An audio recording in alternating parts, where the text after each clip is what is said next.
பார்த்தீங்கன்னா என்னோட டாக்டர் சொன்னாங்க இந்த 3 விஷயங்கள் தான்.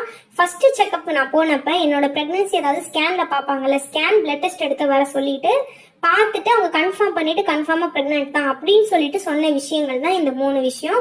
ஸோ லாங் டிராவல் நான் கேட்டேன், கண்டிப்பா பண்ணக்கூடாது அப்படின்னு சொன்னாங்க. வெயிட் இங்க இருக்கதை அங்க தூக்கி வைக்க கூடாது, அதே மாதிரி ஹஸ்பண்ட் கூட சேரக்கூடாது. இந்த 3 விஷயங்கள் சொன்னாங்க.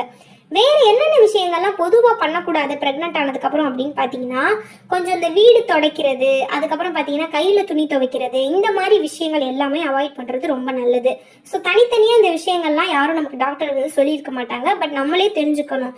இப்போ நீங்க உங்க வீடு துடைக்கிற பழக்கம் நீங்க தான் மூவ் பண்றீங்க அப்படின்னா அந்த இதை வந்து ஒரு 3 மந்த்ஸ்க்கு கண்டிப்பா அவாய்ட் பண்ணணும். ஏன்னா அதுவும் கிட்டத்தட்ட பாத்தீங்கன்னா ஹெவியான ஒர்க். அதே மாதிரி கையில துணி துவைக்கிறது, ஸோ கையில ரொம்ப நேரம் நம்மளுக்கு குனிஞ்சு நிமிந்து துணி துவைக்கிறது, அதை காய போறது, இந்த மாதிரி விஷயங்கள்லாம் கண்டிப்பா வந்து நீங்க பிரெக்னன்சி கன்ஃபார்ம் பண்ணிட்டீங்க அப்படின்னா ஒரு 2-3 மந்த்ஸ்க்கு கண்டிப்பா இந்த விஷயங்கள்லாம் பண்ணாதீங்க. அதே மாதிரி இன்னும் நிறைய பேர் கேட்கக்கூடியது என்ன அப்படின்னா, மாடிப்படியில ஏறி இறங்கலாமா அப்படின்றது. மாடிப்படியிலலாம் ஏறி இறங்கலாம், ஆனா 1-2 டைம் ஏறுறது ஒரு பெரிய பெரிய பிரச்சனை கிடையாது. பட் ஸ்பீடை அடிக்கடி ஏறி ஏறி ஏறி ஏறி இறங்கக்கூடாது. கண்டிப்பா அதுவும் பாத்தீங்கன்னா நம்ம பாடியை வந்து டயர்ட் ஆக்கும். ஸோ இப்போ மாடியில் உங்களுக்கு வீடு இருக்கு அப்படின்னா கண்டிப்பா நீங்க ஏறி தான் ஆகணும். ஸோ எப்பயாவது ஒரு நாளைக்கு 1 or 2 வந்து நீங்க ஏறிக்கலாம், அதனாலலாம் எந்த ஒரு பிரச்சனையும் வராது. ஏன்னா அதுவும் கிட்டத்தட்ட நடக்கிற மாதிரி தான். பட் மூச்சு வாங்க வாங்க அடிக்கடி ஸ்பீடா ஏறி ஏறி ஏறி கண்டிப்பா இறங்கக்கூடாது. ஏர்லி பிரெக்னன்சில இருக்கீங்க அப்படி இல்லைன்னா இப்பதான் வந்து பேபிக்கு ட்ரை பண்றீங்க அப்படின்னா. அதுக்கப்புறம் பார்த்தீங்கன்னா இன்னும் ப்ரெக்னன்சி கன்ஃபார்ம் பண்ணவங்க கேட்கக்கூடிய நிறைய டவுட் என்ன அப்படின்னா, இந்த பைக்ல போகலாமா அப்படின்றது. பைக்ல வந்து போகலாம், எனக்கு தெரிஞ்சு பைக்ல போறது வந்து பெருசாக அஃபெக்ட் ஆகாது ஏர்லி ஸ்டேஜ்ல.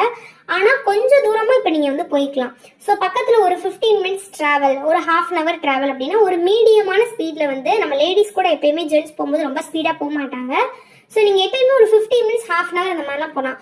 ஸோ ரொம்ப லாங் ட்ராவல் ஒரு 1 ஹவர் பைக்கில் போகணும் அந்த மாதிரினா கண்டிப்பாக அவாய்ட் பண்ணணும். பைக்னு கிடையாது, காரு, எந்த வெஹிக்கிள்ஸுமே லாங் டிராவல் வந்து அவாய்ட் பண்ணுறது ரொம்ப ரொம்ப முக்கியம். முடியலை அப்படின்னா கூட கொஞ்சம் முடிஞ்ச அளவு எவ்வளோவாவது ஸ்லோவாக போக ட்ரை பண்ணணும்.